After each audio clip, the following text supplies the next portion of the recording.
Hello guys, এখন চলছে রুটি বানানো। কিন্তু সব থেকে মজার বিষয় যেটা, রুটি বেলছে কিসে দেখুন, শিলপাটায়। আমি এর আগে দেখেছি বলে মনে হচ্ছে না। হ্যাঁ, তোমার বাড়িতে এসেই আমার শিখা।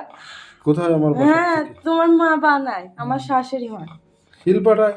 হ্যাঁ, এই জন্যই তো। সেগুলো ফিরে বেলুন আলাদা না না, থাকে। ফিরে বেলনেই আমি আগে বেলতাম, কিন্তু ফিরে বেলনে এই যে অনেক সময় অনেক অসুবিধা হয়। কিন্তু তোমার বাসায় এসে দেখি যে আম্মু শিলে বানায়, তো আমার ব্যাপারটা খুব পছন্দ হয়েছিল। তারপর থেকে বানালে, আর এটা ভারী জিনিস না, খুব ভালো সুন্দর রুটি হয় সেখান ও থেকেই সুন্দর, তাই তো গোলও হচ্ছে তো ভালো। হ্যাঁ, তাইতে তো শুধু বেলন আছে আমার বাসায়, কোনো ফিরে টিরে নেই, শিলপাটার উপরে বানাচ্ছি।